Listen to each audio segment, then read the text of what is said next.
Now, strategic tensions and energy anxiety have heightened again in Europe as vital gas pipelines joining Russia to Europe have been severed, and the leading theory is that it's the result of some kind of sabotage by someone. With fingers being pointed in all directions and vast amounts of gas leaking into the Baltic Sea, the US and another number of other European countries have committed to getting to the bottom of all of this. Here's the latest from Sky News UK. Is this what sabotage looks like? Churning water caused by gas leaking from massive pipes in the Baltic Sea. The EU, NATO and Russia are among a growing number saying damage to the Nord Stream system was likely deliberately caused. The focus now is on proving who's responsible. For many, Russia is a prime suspect. Since the war in Ukraine, it slashed gas deliveries to Europe. Today, it dismissed claims it attacked its own pipeline.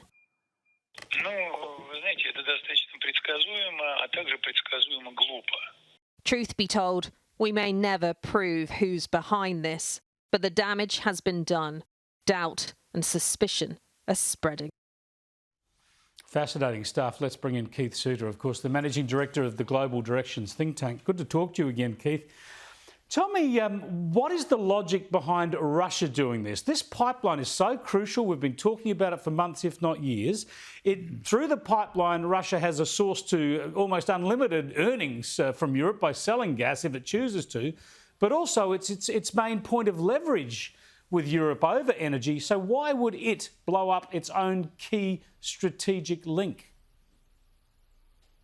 Well, the problem is that we can't find anybody who'd be the obvious culprit in all of this. It's not a question of round up the usual suspects this time round. Where we think it would be Russia simply because of Russia's behaviour in Ukraine. But as you say, it doesn't make sense for Russia to destroy its own pipeline. It will end up with Europe perhaps becoming accustomed to never having to import Russian gas again, because it's going to take months to repair it. And of course, we don't know the full extent of the damage with the gas escaping and what it'll do when the water starts to go inside the pipeline and perhaps start to corrode it or whatever. We just don't know what the long-term effect's going to be. So it really doesn't make much sense for the Russians to destroy that pipeline, but then it doesn't make much sense for anybody else to destroy it either. It does not particularly useful for the Poles, for example, or any of the Scandinavian countries. So it's a real mystery. What did happen is that we ruled out it being seismic activity, in other words, a localised earthquake. That's now been ruled out. The Swedish scientific team are very quick off the mark. So it is obviously done by humans, but we just don't know which humans. Yeah, it is fascinating to think about it. Let me put it to you this way, though. If that pipeline were to be broken permanently, it would force Europe to become more energy independent. So that would be something that a lot of countries would think is a good thing. It would also then permanently remove what is always a potential source of vast income and wealth for Russia. Absolutely. And some of us have been critical of Germany's putting so many eggs in that Russia basket. Not a new issue. You know, Donald Trump raised a whole issue about never having Nord Stream 2, the parallel pipeline, not having that ever turned on. And that, in fact, has turned out to be the case. So this Nord Stream 2 has not been turned on, but it's Nord Stream 1, which has certainly been of great use to Germany and other countries. And it's not just these two pipelines. You've got others that go across Poland, others that go across Ukraine. Are these also now going to be attacked by this anonymous source? We just don't know.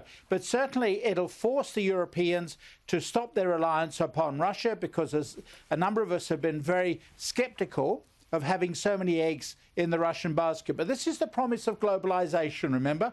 The bean counter said that it'll be just-in-time forms of supply. You don't need to worry about your own self-reliance because you can always import stuff. The Russians will always want to export it because they need the money. And now we're in a situation where that system of supply chains has broken down. And hopefully Europeans will learn that we shouldn't have so much focus on just in time, but just in case. In other words, build more resilience into their systems, including the supply of natural gas.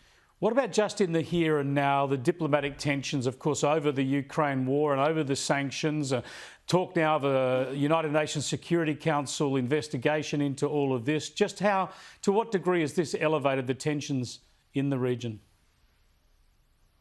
Well, it's ramped them up because the general feeling was that you disagree over politics, but the economics will still continue. Clearly, that's not now been the case. And Russia faces now long-term isolation because given what we now know about the alleged war crimes, it's going to be very difficult to accept any Russian government back into the community of nations unless they put Putin on trial. Remember, that's what happened with Serbia.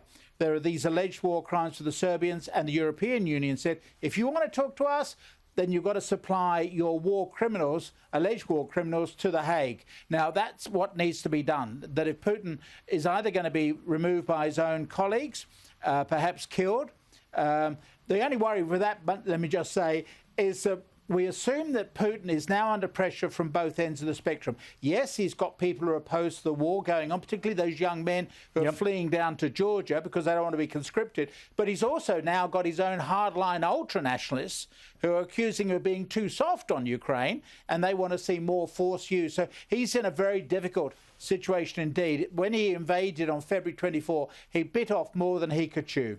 Yeah, let's hope he just walks away. That'd be the dream scenario. Thanks for joining us, Keith. Really appreciate it. Keith Suter, their Global Directions think tank chief.